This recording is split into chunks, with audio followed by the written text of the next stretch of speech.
Bom, o mercado de fundos imobiliários segue desabando, já foi 8% de queda desde o último topo. Com essa queda já existe gente falando que essa é uma grande oportunidade e falando disso até para fundos imobiliários específicos. E o ponto é, será que eu também passei a aportar pesado em fundos imobiliários? Será que aqui no Clube de Valores estamos comprando bastante? Chegou a hora de todo mundo comprar pesado? Como saber se é a hora certa ou se é melhor esperar mais, esperar cair mais? Enfim, é isso que a gente vai te contar nesse vídeo. Quem vai te conduzir essa história é o Filipão, meu sócio. Se você está comprando fundos imobiliários, comenta aqui, comenta como é que você está se sentindo com isso. Deixa o dedo no like e bora pro vídeo. Pois é, a gente segue olhando para o mercado de fundos imobiliários, vendo coisas assim, ó, tipo o HGBS caindo ali praticamente 15% do começo do ano para cá, o MXRF caindo mais de 12%, o VISC11 caindo mais de 16%. E a gente vem falando sobre isso aqui no canal algumas vezes, mas eu não posso deixar de te lembrar o porquê que está acontecendo. A primeira razão é o receio do mercado com a taxa de juros do Brasil, que recém subiu, né? A gente bateu 11,25 ali, subindo 0,5 de uma vez só, o que é o maior aumento desde maio de 2022. E muita gente ainda fala que pode subir ainda mais, para mais de 13% a Selic. E aí é natural que com a Selic mais alta, os ativos de risco acabem caindo um pouco mais. Principalmente porque existem custos de oportunidade que começam a aparecer, por exemplo, a renda fixa que está pagando IPCA mais 7. Aí muita gente olha para isso aqui e fala, poxa, eu vou investir em renda fixa, por que eu vou estar em fundos imobiliários? Além disso, a precificação dos ativos muda, eu já te expliquei isso aqui também em outros vídeos. A maior parte do mercado, quando vai fazer a conta de qual é o valor justo de um ativo, ele usa essa fórmula que está aí na tela para vocês, que basicamente pega todos os fluxos de caixa futuro de uma empresa, de um fundo imobiliário e traz a valor presente com uma taxa de desconto. Toda vez que a Selic está mais alta, a taxa de desconto desse valor é muito maior. Ou seja, a valores atuais, a empresa, o fundo imobiliário fica menos valorizado assim que a expectativa da Selic sobe. E aí o questionamento que surge é, será que essa precificação que o mercado está fazendo está justa, está certa, está errada? E é aí que entram comentários de profissionais como o Rodrigo Abud, da VBI Real Estate, que a gente também já falou aqui no canal. Ele fala, um shopping muito bem alugado e vendendo bem, um galpão logístico que mantém seus fundamentos em um prédio na Faria Lima, não vão perder 15% do seu valor por causa de uma reunião do Copom. Ou seja, ele está dizendo ali que o mercado muitas vezes dá uma emocionada e desvaloriza demais o ativo quando não deveria. Aí fora isso, fora a alta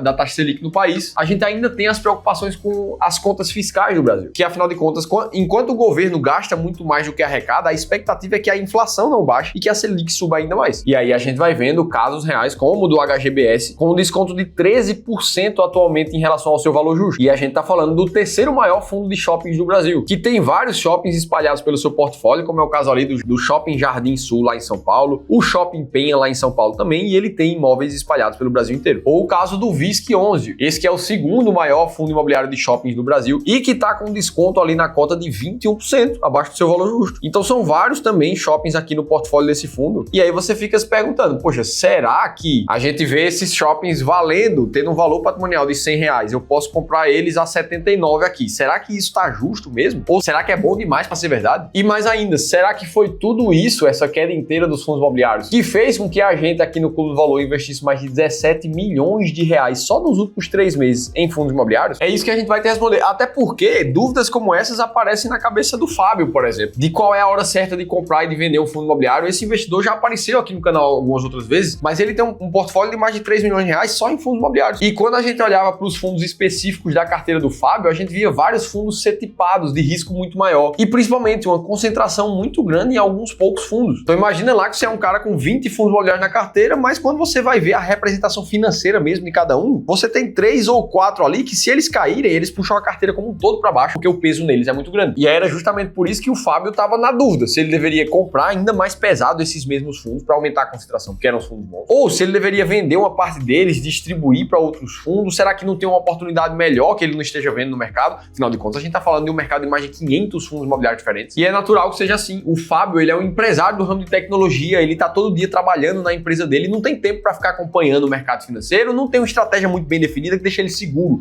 na hora de investir. E aí foi justamente por isso que ele passou por uma consultoria gratuita conosco aqui do Clube do Valor e encontrou uma forma exata onde ele hoje não tem mais dúvida nenhuma de quando ele deve comprar um fundo imobiliário e quando ele deve vender. E o mais legal é que você também pode participar de uma consultoria gratuita como o Fábio participou. A gente vai tirar 1 hora de um dos nossos especialistas de investimentos para investir na tua carteira de investimentos de forma forma individual. Usando estratégias comprovadas, a gente vai te fornecer um plano estratégico de como é que você pode investir cada vez melhor. Para você participar de uma consultoria gratuita conosco, é só fazer a leitura desse QR Code que está aparecendo aqui na tela para você ou clicar no link na descrição do vídeo, se inscreve lá, gasta 30 segundos da tua vida para preencher um formulário que vai aparecer e a gente vai entrar em contato com você. Beleza, então os fundos imobiliários estão caindo, tem vários fundos que estão caindo ainda mais, mas só porque caiu, será que é hora de comprar? E a resposta é não, não é assim, não é só porque caiu que é hora de comprar. Até porque se assim fosse, você ia ter que comprar nesse momento a maioria dos fundos imobiliários do Brasil inteiro. Só para vocês terem uma noção, o mercado de FIIs hoje conta com 577 fundos, segundo o Status Invest. E no último mês, menos de 40 fundos com liquidez acima de R$1 milhão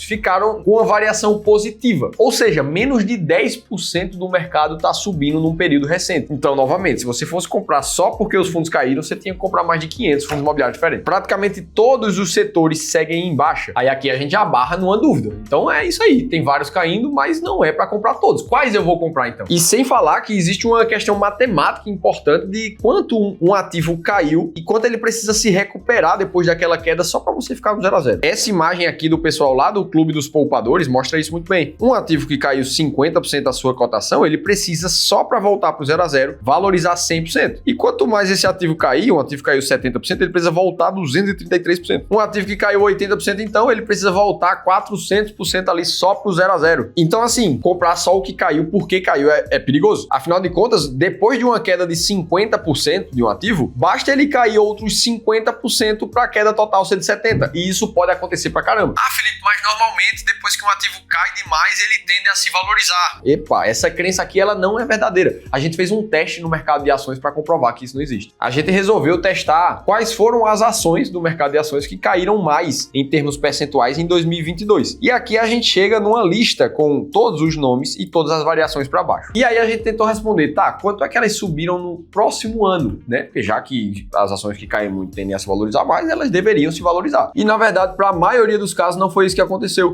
No ano seguinte, em 2023, boa parte, a maior parte dessa empresa seguiu o seu fluxo de queda novamente. Boa parte delas caindo bastante. E mesmo as empresas que se recuperaram, como foi o caso da IRB aqui, que subiu 71% no próximo ano, ela não ficou nem de perto próximo de recuperar a queda que ela tinha tido no ano anterior. E isso se repetiu para praticamente todas as empresas, mesmo as que subiram. Ou seja, o caminho nunca é comprar um ativo só porque ele caiu. E como é que faz então para saber sempre a hora certa de comprar e de vender um ativo? E por que aí no Clube do Valor vocês estão aumentando a posição em fundos imobiliários? Bom, para você responder isso com muita clareza, você precisa de dois grandes passos. O primeiro deles é ter uma macroalocação muito clara na tua carteira, que nada mais é do que definir as proporções e classes de ativos com métricas muito bem definidas de que você quer ter na sua carteira. Seja você um cara mais conservador, que, por exemplo, vai investir ali 70% da sua carteira em renda fixa, como é o caso do que a gente chama de modelo equilibrado de carteira aqui no clube. Ou seja você mais agressivo, que você vai ter só renda variável, mas ainda assim, perceba que existem porcentagens muito claras para cada uma das classes. Ou você pode ser algo entre conservador e entre agressivo também. Aqui o modelo sofisticado, que conta com 40% em renda fixa e 60% em renda variável. Aí quando você faz isso aqui, você já sai da ótica externa do mercado. Ah, os fundos imobiliários estão caindo, eu preciso comprar. E você passa para a ótica interna do que você realmente faz com o seu dinheiro. Bom, a minha carteira de investimentos deveria ter 30% em fundos imobiliários, mas agora ela está com 20%. Opa, aí sim é hora de você comprar fundos imobiliários. O segundo passo que você precisa ter é uma alocação micro muito bem definida. Beleza que você quer 30% da tua carteira em fundos imobiliários, por exemplo, mas quais fundos imobiliários vão entrar na sua carteira? Inclusive, essa era uma parcela das dúvidas que o Jorge, que eu mostrei aqui no começo do vídeo, tinha também. Aqui no Clube do Valor, a gente tem duas formas diferentes de olhar e selecionar fundos imobiliários. Uma é para os investidores que buscam o melhor do mercado dos fundos imobiliários, garantir aquele fluxo de recebimento de dividendos mensais, comprar fundos que são mais perenes, mais estáveis, mais consistentes na bolsa. Nesses casos, a gente usa a estratégia fundos imobiliários classe A, que basicamente busca passar 4 tipos de filtros diferentes para tirar os fundos imobiliários mais agressivos e mais arrojados e ficar somente com os perenes e consistentes. Agora, para investidores mais arrojados, que preferem comprar fundos imobiliários mais baratos do que a média, que ainda assim tenham bons dividendos e que não se importam muito com a alta volatilidade de uma estratégia ou a entrada, a rotatividade de fundos imobiliários na carteira. Aí existe a estratégia S-Rank, que passa filtros diferentes no mercado, buscando comprar fundos mais contados. E foi essa clareza de alocação de recursos que nos ajudou a perceber que, na maioria das carteiras do nosso time de gestão aqui do Clube do Valor, a porcentagem em fundos imobiliários foi ficando menor ao longo do tempo do que cada um desses investidores queria ter, nos indicando assim que era a hora sim de comprar fundos imobiliários para boa parte deles. E é por isso que depois de um balanço de ter comprado mais de 17 milhões de reais reais financeiramente nos últimos 3 meses em fundos imobiliários e vendido pouco mais de 11 milhões, no saldo líquido, o nosso time de gestão comprou mais de 3 milhões de reais em fundos imobiliários em 3 meses. Tudo baseado em uma estratégia muito bem montada e sistemática. Agora, se é hora de você comprar fundos imobiliários pesados, isso vai depender, de novo, da tua estratégia e da tua carteira. Lembra que a consultoria gratuita tá no link aqui embaixo para você, pra gente te ajudar a decidir isso. Agora, se você quiser ver o segredo que tá por trás do resultado do Banco do Brasil recentemente, você precisa assistir esse outro vídeo aqui, onde a gente contou tudo isso em detalhes. Eu vou estar te esperando por lá.